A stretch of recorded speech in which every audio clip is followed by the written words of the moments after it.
Hello friends, जैसा कि हमने आपको ट्रांसफ़र ऑफ प्रॉपर्टी एक्ट के पिछले लेक्चर में सेक्शन 54 के बारे में बताया था।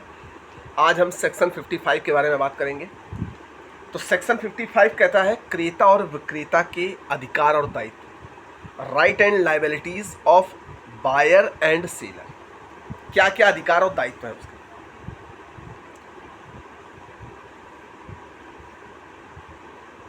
इसमें विक्रेता जो है वो किन किन चीज़ों से आबद्ध है, उस संपत्ति में या विक्रेता के उस संपत्ति पर के हक में किसी ऐसी तात्विक त्रुटि को जिसे विक्रेता जानता है और क्रेता नहीं जानता, और क्रेता जिसका पता मामूली सावधानी से नहीं लगा सकता, क्रेता को प्रकट करे। जब कोई व्यक्ति अपनी संपत्ति किसी को बेच रहा है और वह जानता है कि संपत्ति में ये समस्या है, ठीक है, और क्रेता ये बात आसानी से पता नहीं लगा सकता, तो जो अपनी संपत्ति को बेच रहा है उस व्यक्ति को ये सारी बातें बताएगा। उस संपत्ति संबंधित जो हक की दस्तावेजें विक्रेता के कब्जे या शक्ति में हैं, उन सब को क्रेता की उसकी प्रार्थना पर परीक्षा के लिए पेश करें। ठीक,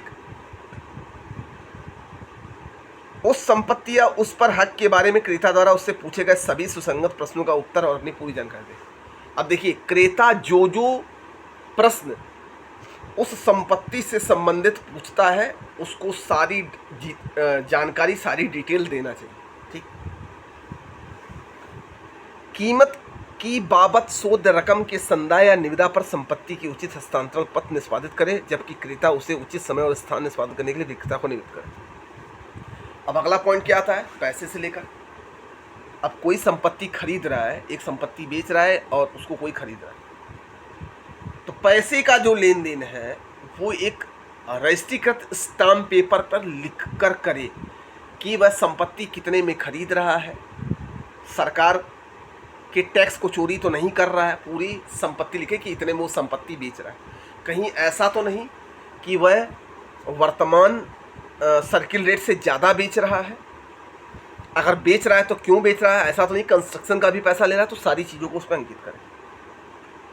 ऐसे अपेक्षित किए जाने पर क्रेता या व्यक्ति को उस संपत्ति पर ऐसे कब्जा दे जैसा संपत्ति की प्रकृति के अनुसार दिया जाता है। और देखिए, जब कोई अपनी संपत्ति बेच रहा है और उस पर मान लीजिए उसके किराएदार हैं, तो जब वो संपत्ति खरीद रहा है तो भैया किराएदार को खाली करवा ले, या कोई ऐसा व्यक्ति जो उस पर है उसको खाली करवाने के बाद ही क्रेता को उसी तरह संपत्ति अंतरित करे, उसी तरह संपत्ति दे जैसे कि उसका ही मकान है।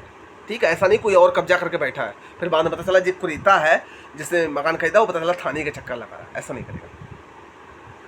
संपत्ति पर विक्रय की तारीख, प्रोद्भूत शोध, सब लोग प्रभारों और भाटकों, ऐसी संपत्ति पर सब विलंबांगों पर के ब्याज को, तारीख के शोध को, सिवाय उस दशा में जहाँ की संपत्ति विलंबों के अध्याधीन बेची गई है, संपत्ति पर उस समय वर्तमान सब विलंबों की उन्मोचित करते हैं। उस संपत्ति से संबंधित जितने भी चीज़ें हैं सबको डिटेल से जानकारी दे। हाउस टैक्स, सीवर टैक्स, बिजली का बिल जो भी है। अब ऐसा नहीं कि दूसरे को बेच दिया, पता चला उसका बिजली बिल 10 लाख रुपए का आया था, पता चला क्रेता भरे। क्योंकि होता है कि जैसे मैं आपको बताऊं कि एक मकान है जिसको मैंने ख़रीदा था, अब जिससे ख़रीदा उसने मुझे नहीं बताया कि इस पर 50,000 रुपये का बिजली का बिल है पेंडिंग। अब बिजली वाले आए भैया कि तुमको बिजली नहीं दी जाएगी क्योंकि उसमें 50,000 का पेंडिंग है। अब हमको पता ही नहीं है 50,000, क्योंकि हमने तो संपत्ति खरीदी थी, ये बात सामने वाले ने हमको बताई नहीं। अब पैसा तो हम ही को भरना पड़े क्योंकि वो आदमी मर चुका था, तो इसलिए जानकारी लेनी बहुत जरूरी है। ये समझा जाएगा कि विक्रेता क्रेता से संविदा करता है कि वह हित जिसे विक्रेता क्रेता को अंतरित करने का प्रयोजन करता है और उसे अंतरित करने की शक्ति विक्रेता रखता है। संपत्ति के तब तक के बाटकों और लाभों को जब तक उसका स्वामी क्रेता संक्रांत ना हो जाए। अच्छा, क्रेता किन किन चीजों के लिए आबद्ध है? संपत्ति में विक्रेता के हित की प्रकृति विस्तार के बारे में ऐसा था जिसे क्रेता जानता है, किंतु जिसे उसके पास से विश्वास करने के कारण कि विक्रेता नहीं जानता है, और जिसे हित के मूल की तात्विक वृद्धि होती है, विक्रेता को प्रकट करें। अब ऐसा नहीं कि जो व्यक्ति संपत्ति खरीद रहा है वो किस पर्पस से उसकी संपत्ति खरीद रहा है। कहीं ऐसा तो नहीं कि उसकी संपत्ति खरीद रहा है और वहाँ कुछ ऐसा काम करने लगे जिससे अगल बगल समाज का माहौल खराब हो जाए। तो ये जानकारी उसने देनी होगी कि भैया तुम संपत्ति क्यों ले रहे हो, रहने के लिए ले रहे हो कि काम करने के लिए ले रहे हो कि व्यवसाय करने के लिए, किस लिए ले रहे हो। विक्रय के पूरा होने के समय और स्थान पर विक्रेता व्यक्ति को क्रय धन का संदाय निविदा करे, परंतु जहाँ की संपत्ति मुक्त बेची जाती है वहाँ विक्रय की तारीख पर संपत्ति की वर्तमान किन्हीं की रकम क्रेता धन में प्रत्यावर्तित कर सकेगा। अब जो पैसे की बात हुई है, जब उस प्रॉपर्टी का अंतरण करेगा, ट्रांसफ़र करेगा दूसरा व्यक्ति, तो पैसे की सारी क्लियरिफिकेशन होनी चाहिए कि भैया इतने इतने पैसे में बात हुई थी, ये पैसा आपको दिया जाता है, इसकी रजिस्ट्री पलटाई जाती है, रजिस्ट्री पलट जाती है, ये सब आपको बतानी पड़ेगी, जो भी शुल्क लगता है वो देना पड़ेगा, उससे आपने पहले बात कर ली होगी। तो ये क्रेता का। अब देखिए धारा 55 में कुल 6 पैराग्राफ है। पैरा 1 से 4 विक्रेता के बारे में है, 5 व 6 क्रेता से संबंधित है।